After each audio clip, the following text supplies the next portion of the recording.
right? Like, I think Mark Stoops is in that same boat as a guy that wants to, now that there's a 12-team playoff, push to get there. I did think it was interesting that he was on the preface of becoming the next head coach of Texas A&M. I thought that would actually be a pretty good hire for them, even though their fans completely revolted. But let's break down the Kentucky Wildcats and what we should preview with them looking into the 2024 season. You know, listen, I know that a lot of people look at Kentucky, especially in football, and say, look, man, they're going to get 7, 8, 9 wins. They're going to be an okay team, but they can never get over the hump. And quite honestly, you're pretty much right. Mark Stoops at Kentucky, they've had some really good years, but just have not had the talent to overcome a team like Georgia. Well, mainly no one has, so it's not indicative on Kentucky. But they have been a pretty decent team under Mark Stoops. But this year, going into 2024, is completely different. 1,000% different than any other year under Mark Stoops. So let me explain. Now, Mark Stoops, if you remember during the season, had the viral clip about, well, listen, man, Georgia is out there paying for a lot of recruits and people are paying in the portal. If we want to compete with that, we got to have the money to be able to do that. Well, Kentucky fans heard him. And I think one of the biggest misconceptions about Kentucky is that they don't have money, because they do. There's a lot of money in Kentucky. They heard Mark Stoops last year when he said, listen, we got to get money, spend it, go do things in NIL. The fans and the boosters answered his call, and good on them for doing it. The biggest thing about Kentucky going into 2024 than any other season, now they've gone in the portal before and gotten quarterbacks. So the Brock Vandagriff thing, which we'll talk about, is not necessarily anything new for Kentucky. You know, obviously getting Will Levis, you got Devin Leary last year. That's not anything new in a Mark Stoops run, or at least since the portal has been here. They have used the portal at quarterback pretty decently, not great, but pretty decently. They added Brock Vandagriff. Now, remember, we'll get to him in just a minute. It's what Kentucky did in other places in the portal that I do think shocked some people here. Because, yes, they got Vandagriff, but they go and get Gerald Mincey, the right tackle from Tennessee. They go and get DeMonte Traynham from Ohio State, the running back. Can he be, now that you have Ray Davis that's out the door, can he be the feature back? Even though I think they got a lot of young, talented backs at Kentucky, can he be the vocal point of this offense? What, at least to me, what it made me look at Kentucky and say they're in this game, that they're playing in this game more than they ever have before, is when they went and got Jamari McClain from North Texas. Now, that name might not ring a bell. Maybe to some of you that are big-time college football fans maybe remember this, but McClain was Macklin, excuse me, I call him McClain. Jamari Macklin was a big portal person that people were trying to go after. Macklin was one of those guys in North Texas that played at a lower school that everybody was offering him. You know, when Macklin hit the portal, I remember Georgia, LSU, Texas, so many teams in the SEC offered him right out of the gate. Now, last year, he had 57 catches, 1,004 yards, and 11 touchdowns. And of all places in the SEC that he could have gone, you know, LSU was coming off a run with Brian Thomas Jr. and Malik Neighbors. Well, that might have made some sense. You know, Georgia could be on another national title run along with Texas. That could have made some sense. But he went to Kentucky? Kentucky.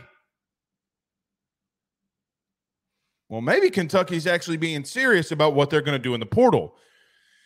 That by far is the biggest addition that, and right now, and I know Brock Vandagriff will get all of the headlines here, and he probably should. He's a quarterback. He was a highly rated guy. He's very talented. But Jamari Macklin, getting him, I think, showed people around the country that they will play and they want to get better on offense. It also showed that Stoops realizes that they got to get better on the outside. They have to get better at the wide receiver position. There's no bones about that.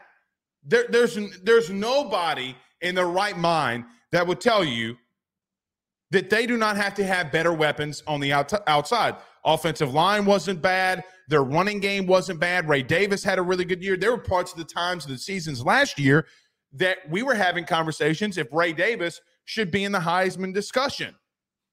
Their running game at Kentucky has always been pretty decent.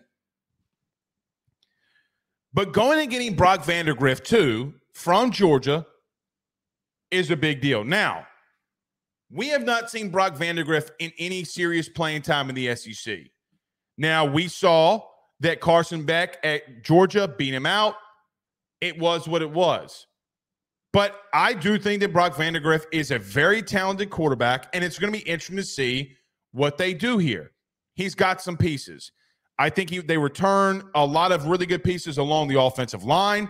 I think that you added some guys at wide receiver, with Macklin being the big one. You got some guys returning. Offensively, I think that they have the ability to be much, much better than they were at any point last season. And I don't even think that that's a hot take.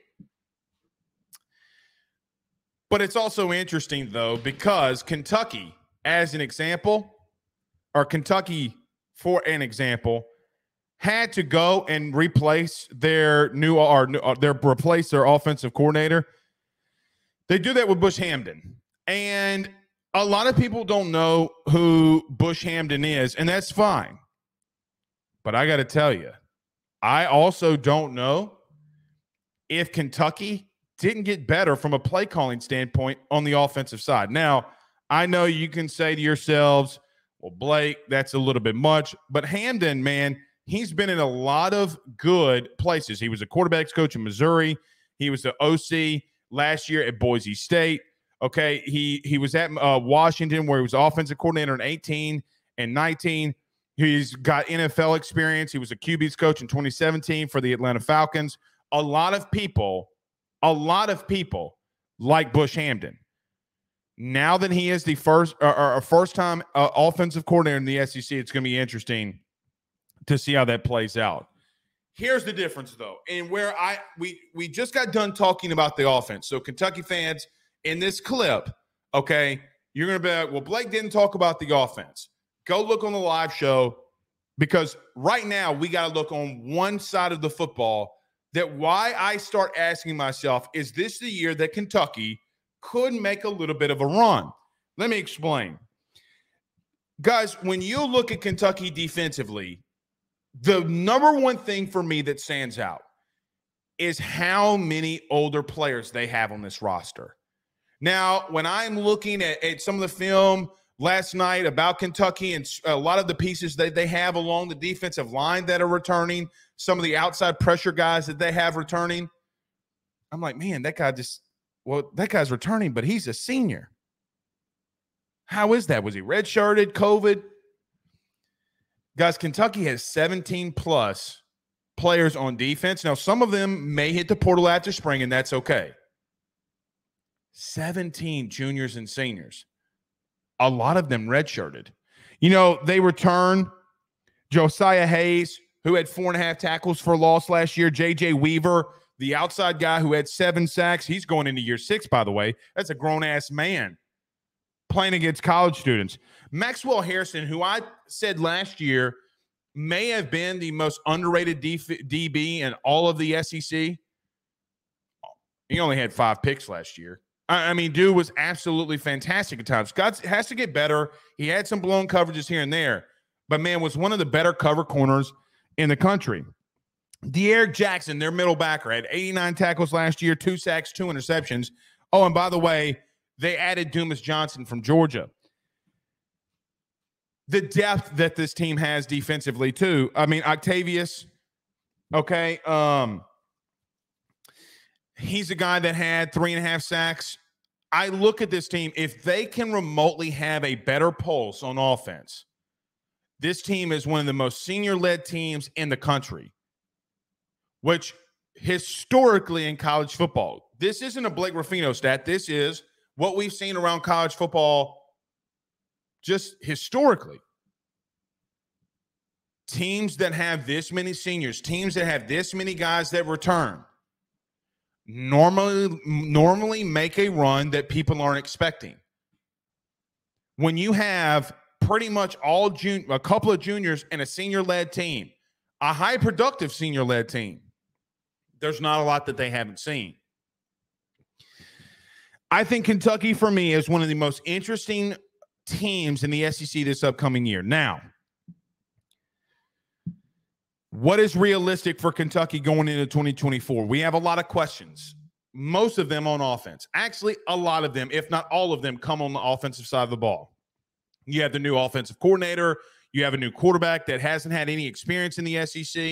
You got a new right tackle and Gerald Mincey. You got a new receiver who has big playability. Can you get him the football enough in Macklin? The problem is that I look in Kentucky and say to myself, man, they have a brutal schedule if they want to try to make a playoff run. They start off the season. Now, no road game in the first 4 weeks I think is really interesting, right? They play Southern Miss, South Carolina, Georgia, Ohio in the first 4 games, all at home.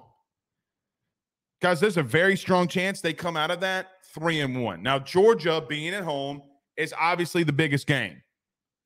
But do they look ahead when they're playing South Carolina? Do they look ahead of that Georgia game before when they're trying to play South Carolina? I don't think that they will because, again, you have a very senior-led team. But coming out of 3-1 in that stretch would do them absolute wonders. I don't know. I just don't see a world where they could upset Georgia, even if it is at home. I just don't think that we know enough about them with Brock Vandagriff, a lot of the pieces that they have offensively. I don't think you can make that assumption right now. You can't just look at Kentucky and say to yourselves, oh, man, they could, we're at home. You have no idea. Now, Brock Vandagriff could have a good game, but they've seen Brock Vandagriff. They know his ability. They know the strengths and weaknesses that he has. He's probably going to be amped up for that game, too. Probably good that he has an SEC game before that to get his feet wet a little bit before he's got a face-off on his old team. I do think that'd be interesting. But there are a couple of games here for Kentucky that I circle. Look, they play Georgia at Ole Miss, which is the first road game, by the way. Not until week 5 do they have a game on the road. Vandy, they got to go to Florida, which is always tough. Regardless of what you think of Billy Napier, it's going to be tough to go into Ben Hill Griffin Stadium and get a win. Tennessee and Texas. The Tennessee and Texas game are also on the road. Guys, visibly off the start, there's 3 games on their schedule that just on paper you look and say to yourselves, I don't think they can win it. Is 9-3 their ceiling, or can they beat one of those teams that they're not supposed to? Louisville's also in there at the end of the year that's at home. That is a team that competed for the SEC championship game a year ago.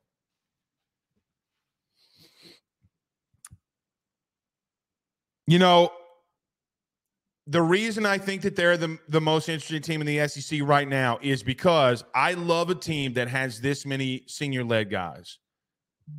I think that they're developed. I think that they're smart. I think they're going to play some really good defense.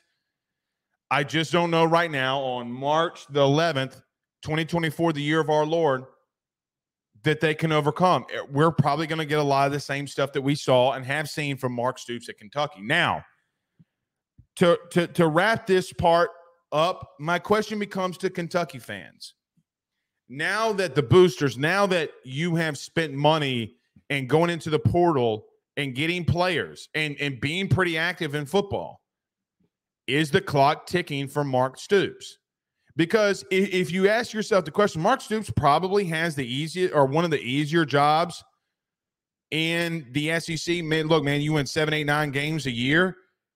You're going to be royalty when it comes to football there. But when boosters start giving you money and you have the same type of success that you've been having, those are big questions that you have to answer here. I don't know. I just – those 3 games, Georgia, at Ole Miss, at Tennessee, at Texas. Georgia, Ole Miss, Tennessee, Texas. Guys, that's brutal. They could go 0-4 in all 4 of those games. The thing that if you're Kentucky that you have to do is not slip up to the teams that you're supposed to beat. Like, you can't go to Ben Hill Griffin Stadium at Florida and lose a game that you're not supposed to. You got to win that football game. Could they go 2-2 that stretch? Who do they beat? Do they beat Georgia? Do they beat Texas? And you can make the argument that Georgia and Texas are the 2 best teams in the SEC right now when it comes to football. Not an easy slate for old Mark Stoops. I could see a team that a high ceiling gets to 9 wins. Anything above that is exceptional. I just think 8-4, 9-3 is where you could see Kentucky because I think they're more talented than everybody else than they play.